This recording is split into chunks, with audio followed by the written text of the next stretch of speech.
Jerry, as a youth, what sort of music did you listen to? Blues and jazz. I should reverse that, jazz and blues. In my case, the jazz influence came first.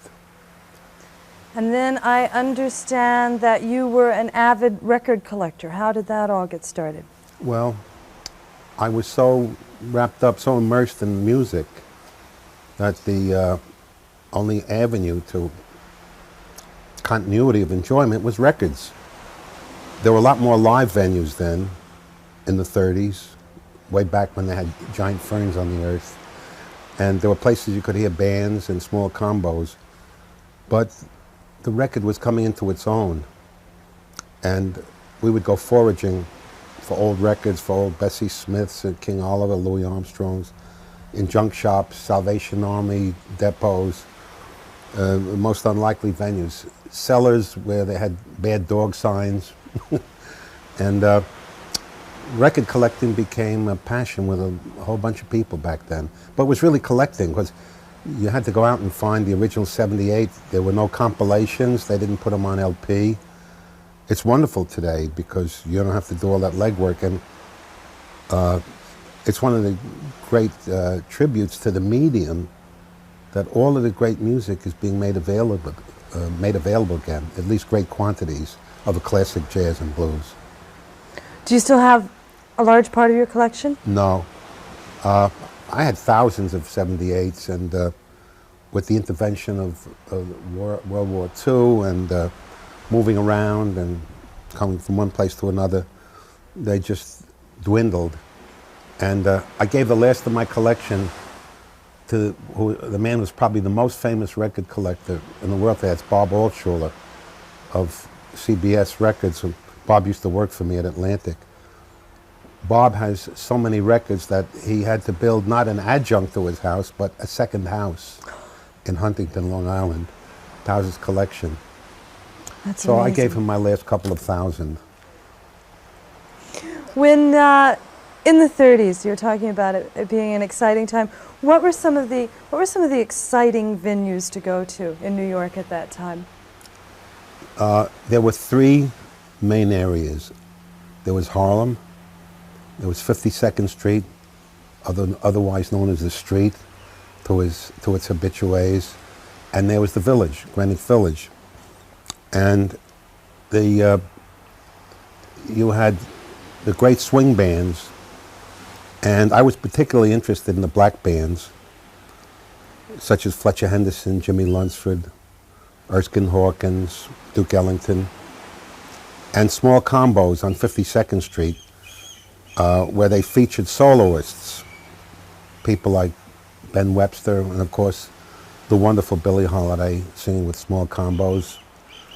And Dizzy Gillespie was starting out on 52nd Street, and the John Kirby small combo and so on. Occasionally they'd put a whole orchestra, a whole Count Basie band in a little place like the famous Door. And I want to tell you, that thing vibrated, you know, with a low ceiling. And then the third place I mentioned was the Village, where you'd see more Chicago, New Orleans, and Dixieland, places like Eddie Condon's and Nick's. So it covered these three areas. 52nd Street, you wouldn't recognize it today with all the huge office building, was just one long series of brownstones. And in the basements, they had these clubs. And they were really small. And it was just boiling with talent. You'd go from one place to another and see the most spectacular performers. And the emphasis there was on small band swing. It's amazing because I've never heard of 52nd Street before being a music venue area. You always hear of Harlem and you hear of the Village. This is the first I've heard of. Well, it's still called Swing Street. If you look, go to the corner of 6th Avenue and 52nd, they got one of those little signs up. They call it Swing Street, which it's fine, but we always thought that sounded a little precious. So being real hip, we called it the Street. Man, we're going to make it to the street this evening, you know.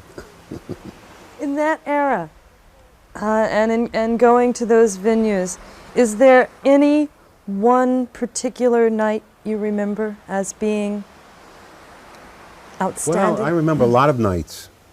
I remember one night going to see John Kirby at the Onyx Club with Maxine Sullivan, and the great drummer Chick Webb, who had his own famous orchestra. He was Ella Fitzgerald's sponsor and nurturer and founder. Chick Webb came in and sat in on drums, and the regular drummer in the Kirby band was a very good drummer named O'Neill Spencer. Well, Chick Webb is probably one of the greatest drummers of all time. In fact, Whitney Balliet, who I think is the most marvelous critic, had a piece in the New Yorker just a couple of weeks ago about the great drummers, and he mentioned Chick Webb, Sid Catlett, and Davy Tuff. Well, after Chick Webb got through smoking those drums, O'Neill Spencer went back to the traps, took out his handkerchief, and he cooled out the snare drum and the bass and the cymbals. And there's a night I saw a battle of music at the Savoy Ballroom. They bring in a big band. They bring in a white band from downtown, from outside, and pit that band against one of the local champ. The king of the Savoy Ballroom was always Chick Webb, plus a small band they had called the Savoy Sultans, who could play the slowest music that you ever heard and still keep it together without falling apart, which is a great art. It's one of the arts that's been lost in current music, playing slow and seductively. Well, it was a battle of music between Chick Webb and Red Norvo. And Red Norvo had a marvelous band, and his vocalist was the great legendary Mildred Bailey, who was his wife.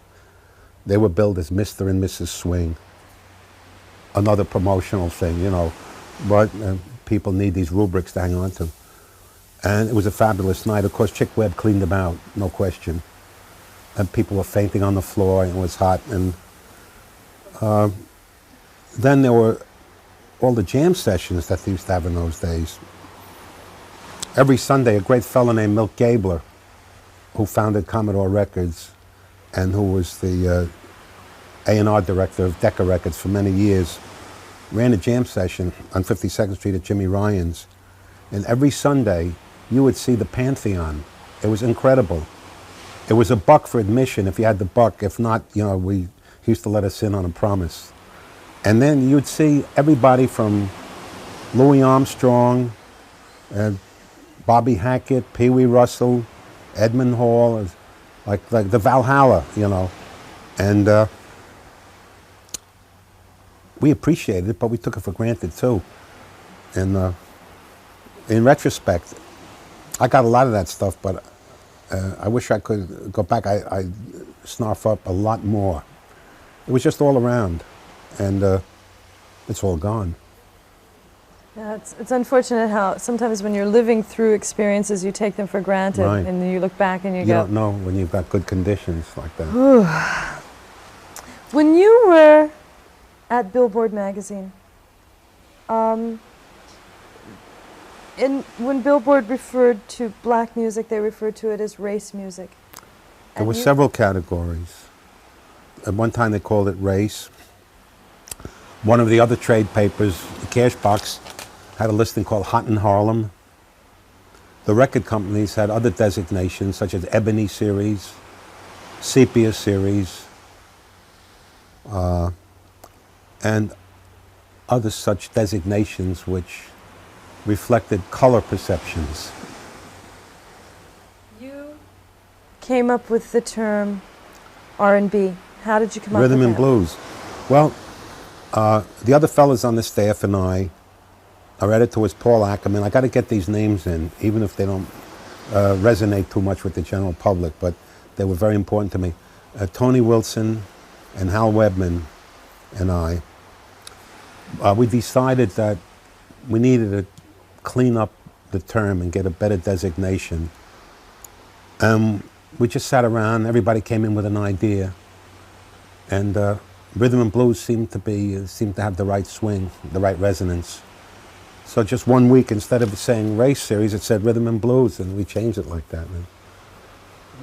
You were certainly one of the people who have been most responsible for making sure that music doesn't have a color. And I'm sure that there was a time when you were very much in a minority. How did you deal with that?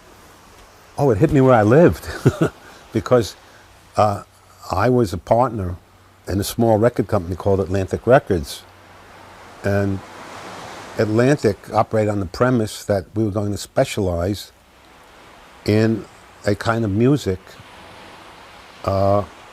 in which we could thrive and survive, or by which we could thrive and survive. That meant we had to go to black music, because with the major record companies, while they did address black music, they did it on one foot and casually. There wasn't a heavy effort. And we saw a vacuum there.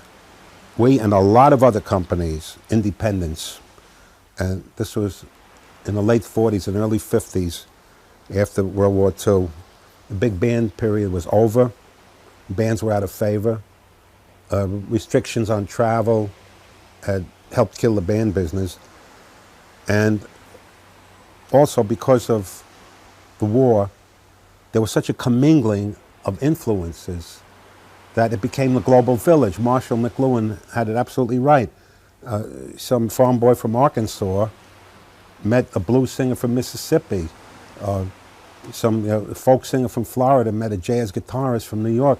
And suddenly all of this came together, and out of it came rhythm and blues. Country music was percolating. And there were no records, not insufficient records to meet the new demand. So there's a vacuum, and in our marvelous free enterprise society, the wherewithal emerged to meet the need, the vacuum. First there was the demand, and then the records. So Atlantic Records was founded to make black music by black artists for black adults, very specifically. So we had blues, we had urban good time music, honky-tonk music, a lot of jazz-inflected rhythm and blues. And we did very well, I'd be so bold as to say. And we just seemed to keep advancing. But the music was compartmentalized and categorized. And as everybody knows, what makes hit records is radio play. We couldn't get our records on the radio, not on the pop radio stations. But we got them on the black radio stations, which had sprung up to serve the needs of the black community. And of course, the black radio stations had a restricted audience.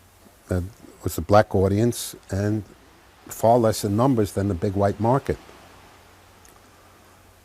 So, but our music was beginning to emerge, and people were looking at our music, white people, white singers, and what would happen, if we would do something like Shake, Rattle, and Roll by Joe Turner, Bill Haley would jump on it and get it played on the white stations. Or we'd do Tweedledee by Laverne Baker. Our problem was getting our records played on the white radio, because people would jump on our records and cover them. They would even take our records into the studio and put them in the control room and have the engineer and producer literally copy the arrangements and the sounds. So Georgia Gibbs jumped on a record like Tweedledee by Laverne Baker, and Bill Haley on Shake, Rattle, and Roll, where we did the original with Joe Turner, and of course Shaboom by the Chords, which was covered by the Crew Cuts. And it did get irksome to see us losing the sales in the big market. Of course, that changed with later, as time went by, and there was a social evolvement, there was a consciousness raising, and we finally had our shot. What was your first crossover record into the white market? The real first crossover record was a white record. It was Bobby Darin's record, of Mac the Knife. And people didn't know he was white. And he was, in fact, our only white artist. And it was Bobby Darin's record. that finally managed to project us into the big ball game, because one thing led to another.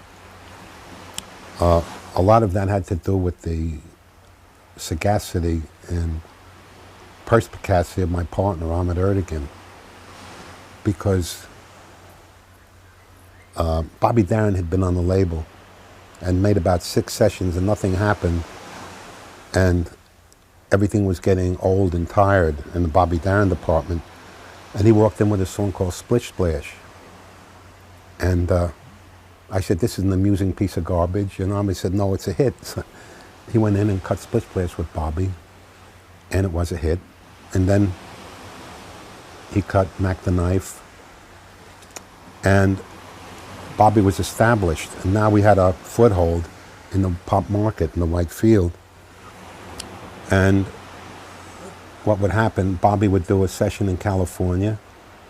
Ahmed would meet some people in California, like Nino Tempo and April Stevens, Sonny and Cher, Stephen Stills at the Buffalo Springfield. The whole market opened. And then eventually Atlantic got into the British picture with things like Led Zeppelin and Yes and Rolling Stones. But our big crossover, really, it never really happened that our black music crossed over.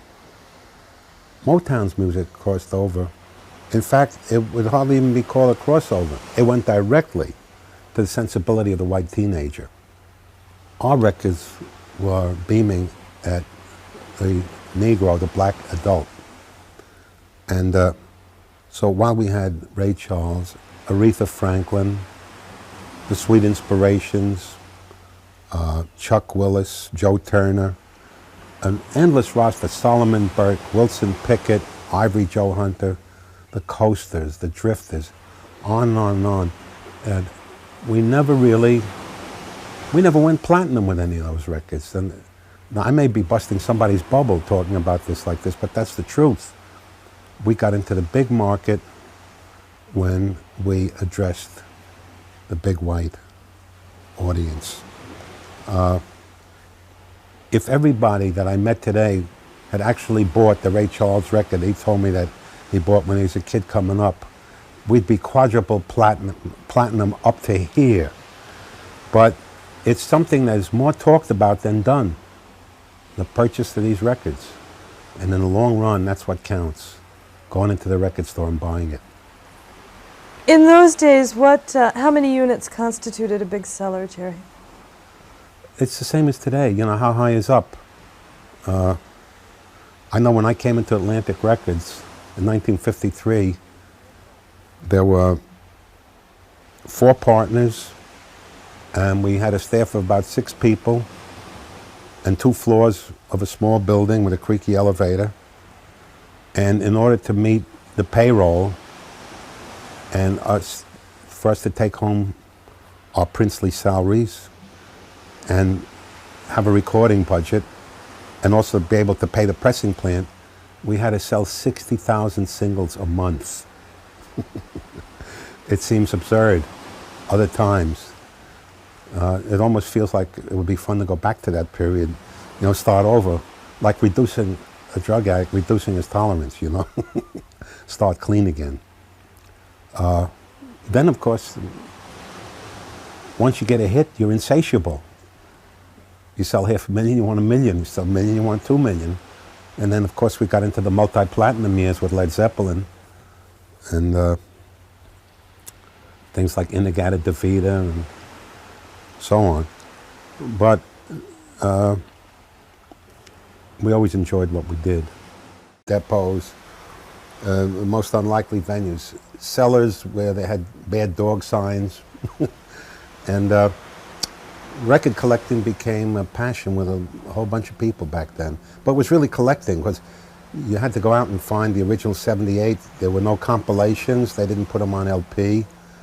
It's wonderful today because you don't have to do all that legwork, and it's one of the great tributes to the medium that all of the great music, that the only avenue to continuity of enjoyment was records. There were a lot more live venues then, in the 30s, way back when they had giant ferns on the earth. And there were places you could hear bands and small combos. But the record was coming into its own. And we would go foraging for old records, for old Bessie Smiths and King Oliver, Louis Armstrongs, in junk shops, Salvation Army,